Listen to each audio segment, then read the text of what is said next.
Joining me now to discuss all of the above, Democratic Congresswoman from California and chairperson of the Congressional Black Caucus, Karen Bass. She is leading the police reform effort in the House.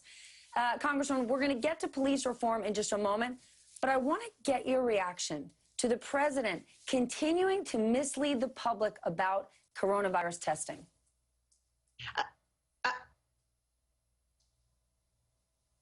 I just think it's absolutely tragic. I mean, we have 330 million people in the United States, and you know what the numbers are, 120,000 Americans dead, of which he never has anything to say about to those families. In India, India has 1.6 billion people and 12,000 deaths.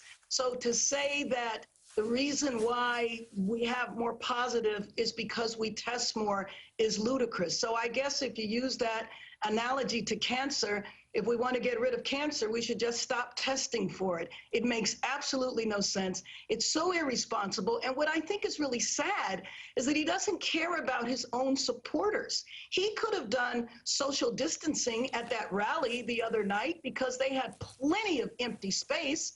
A stadium that seated many, many more people than were there, and he doesn't even have the concern or the consideration for his own supporters.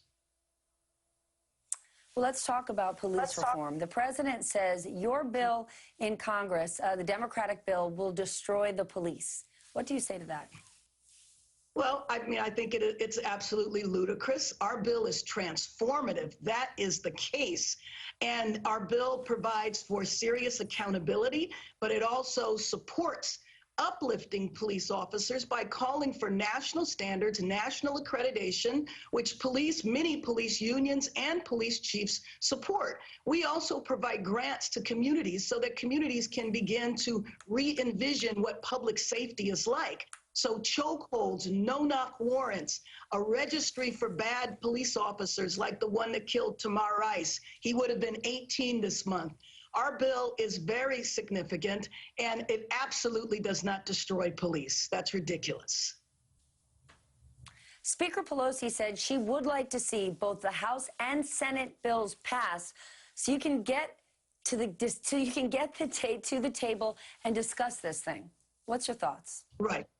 Right, exactly. And I think she is probably referring to the fact that the House and the Senate Democrats did draft our bills jointly. If the Senate is going to take up something, it needs to have the substantive changes that are in the George Floyd Justice and Policing Act. Well, you're not going to get them to do that unless you sit down, pass the Senate bill, and start negotiating. Do you think that should get done? Well, I don't think Mitch McConnell's not going to change anything before he brings this for a vote. Well, I think that in terms of the justice and policing, the bill that Senator Scott has is really a bill that doesn't respond to the tens of thousands of people that are on the street today that are calling for transformative change. So, for example, chokeholds are not banned, but chokeholds are only to be used if the officer feels that he or she is in danger of their life. That's the same thing that officers say every time a person winds up dead, a suspect winds up dead. They always say, I was in fear of my life. One of the things that we do in our bill is we lower the standard to prosecute officers, because right now, and we've seen too many videotapes where you see an officer shooting somebody running away or killing somebody in a chokehold like Eric Garner, and nothing has happened, no charges are brought, and that is because of the law, and that's what we're trying to fix. That's the type of transformative change that people want to see now.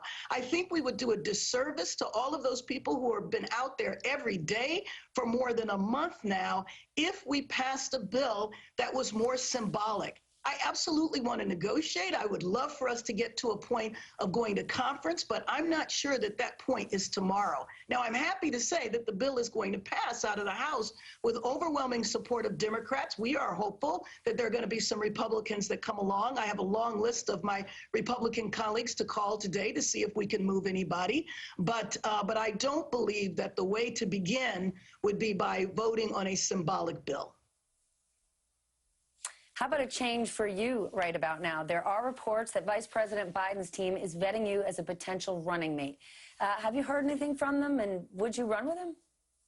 Well, you know, out of respect for the campaign, if there's any questions in that regard, I think that they should be directed there. My sole focus is on the next 48 hours. One, what happens in the Senate, and two, getting this bill over to the Senate from the House. That is my sole focus. Well, you've got your work cut out for you, and there are many, many Americans that stand behind you. Congresswoman, thank you so much for joining me this morning. I appreciate it.